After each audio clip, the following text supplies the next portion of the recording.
much. This is further on in history, going back to the techniques that uh that Meyer was teaching his sons, his Yep. five sons, because the people who are still running it, who are in charge of the Federal Reserve, were Rothschilds, man. Matter of fact, there's a quote. This is from Meyer Amschel Bauer, all right, with Rothschild. He said, "Give me control of the nation's money, and I care not who makes the laws." Now, this is going back to this is what he said in 1910 at Jekyll Island. All right, this proves that these are it's the same spirit that their father had. Their father, the devil. They're doing the same thing, repeating themselves. All right. Although all sons became astute branch managers, Nathan Rothschild exhibited a superior affinity for the banking business. When he got to London, he became a merchant banker and began to cement ties between the House of Rothschild and the Bank of England. They successfully bought out or dismantled most of the competition in Europe. And that's what they're doing now. They stole all the gold through manipulation, man. Money manipulation, ill-gotten gains. All right, I'm gonna jump here. In 1785, Meyer moved his entire family to a five-story dwelling he shared with the Schiff family.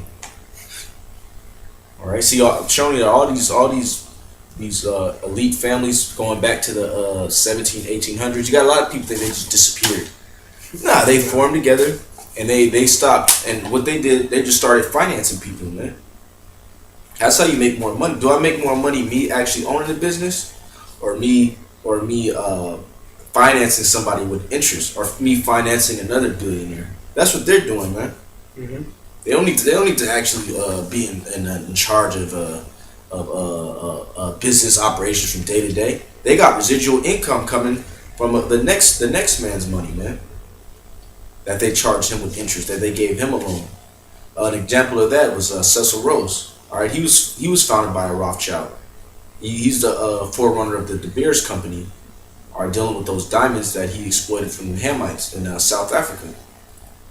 That's an example of that. Right now, you just see Rothschild. They just might officially own like a wine company, something else, man. In 1865, the Schiff's not yet born grandson Jacob would move to New York, and in 1917 became the mastermind behind the funding of the Bolshevik Revolution. This action would successfully instate communism as a major world movement, which was, and still is, a basic tenet of the Illuminati and their collectivist agenda. And they show you that in that movie, The International, how they were funding both sides, and then they were getting all the profit, man. So even though there's supposedly a war, who really wins? The so-called white man, the elites, the so-called Jew. All right, because what happens is, the country gets destroyed, and then what happens? Somebody has to come and rebuild it, and then you need money to do that. Who you gotta go to get the money? The so-called white man. Yeah. Yep, the banks run by the so-called white man.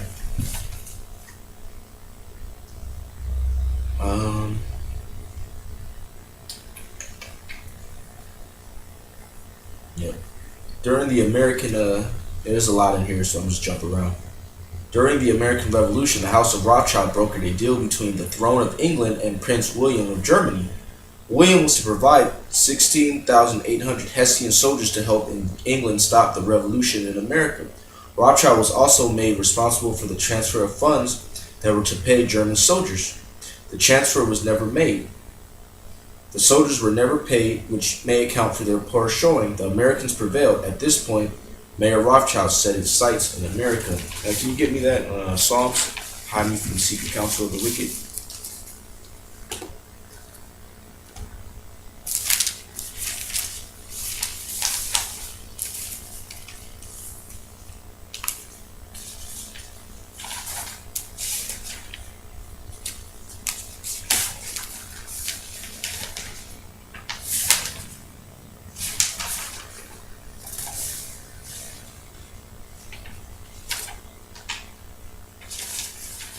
Okay, Psalms 52.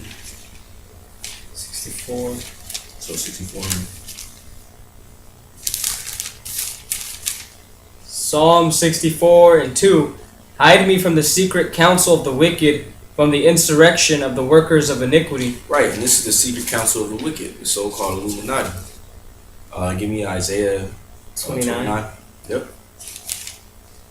Isaiah 29 and 15. Yep. Woe unto them that seek deep to hide their counsel from the Lord. Right, and that's talking about these Rothschilds, man. And they have all types of counsel. Jekyll Island, what they did was they got on a train in Hoboken, New Jersey. People were asking them where they were going. They just ignored them, man. They went to a private little island and plotted on enslaving you American people, man, which they effectively did when the Federal Reserve Bank was instituted in 1913. That was a secret council over here in Bohemian Grove, man. That's a secret council. Only elite white men are admitted into there, man. That's a secret council. Media isn't allowed in there. All right, keep going. Woe unto them that seek deep to hide their counsel from the Lord, and their works are in the dark. And they say, Who seeth us, and who knoweth us? Right, and their works are in the dark. And one of the demons that these Edomites worship is Molech, the owl. Why? Because even in the dark, the owl can see. Right. So most of these people, you're in the dark. Or you're in the dark because they're seeking deep to hide their counsel. They're doing all this wickedness in the dark, and in turn they're keeping you people in the dark because you don't know what the hell is going on. But the Spirit of the Lord has revealed this, man. Revealed the wickedness that you devils are doing, man. And the light is shining through these scriptures, man. Oh, you got something? Oh no. All right. Like it says in Matthew's the 5th chapter, when Yahushua told the disciples, "You are the light of the world." How are we illuminated? Through this word.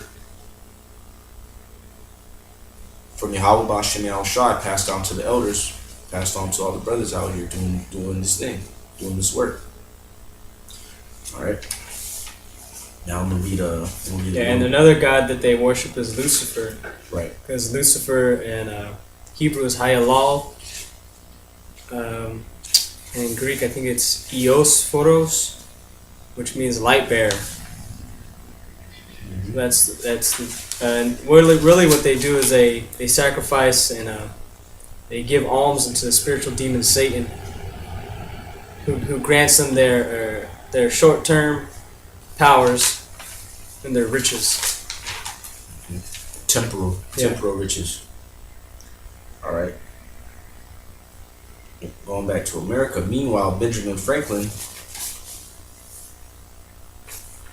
having become very familiar with the Bank of England and fractional reserve banking, understood the dangers of a privately owned central bank controlling the issue of the nation's currency and resisted the charter of a central bank until his death in 1791. That was the same year that Alexander Hamilton, that I was referring to before, pushed through legislation that would provide for the charter of the first bank of the United States. You know? Jump down. Yeah. In 1811, the charter for the First Bank of America was not renewed. As a result, the House of Rothschild lost millions. This enraged Nathan Rothschild so much that he almost single-handedly fomented the War of 1812. Pretty much. Any serious historian will find that the Civil War was largely stirred up by Rothschild's Illuminati agents in the United States. Meyer Amschel Rothschild died on September 19, 1812. His will spelled out specific guidelines that were to be maintained by his descendants. 1. All important posts were to be held by only family members, and only male members were to be involved in the business end. 2. The family was to intermarry with their own first and second cousins so their fortune could be kept in the family and to maintain the appearance of a united financial empire. 3. Rothschild ordered that there was never to be any public inventory made by the courts or otherwise of my estate. Yep, and that's why even now people think about Bill Gates. Oh man, he's got so much money, or Warren Buffett. Man, that's chump change, right? These men got the room. This is old money, man. Yeah. We got money going back to the 1700s, man. And they financed every major war that's taking place, man. You think they don't have money? They're estimated at upwards to 500 trillion. They could wipe out any debt that exists. Yet they don't want to because they want you people to be enslaved. Yep.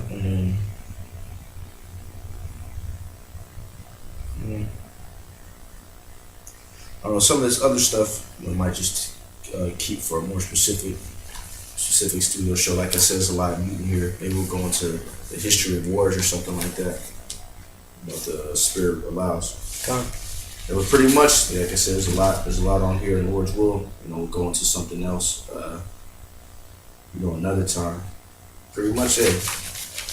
These Rothschilds, man, they got a strong hold on this global society, and the only way you're gonna escape this is by having faith in Yahweh Hashem Yahushua and staying into these scriptures. Yep.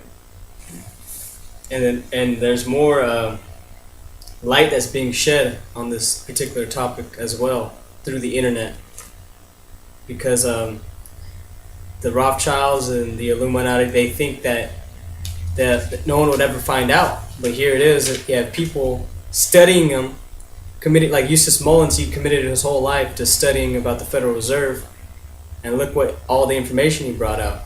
So there's constant information being flooded through the internet, which makes it readily accessible and easy to obtain, and that's why the elites, they want to shut off the internet. Mm-hmm. So they could do like a cyber attack and blame it on like Iran.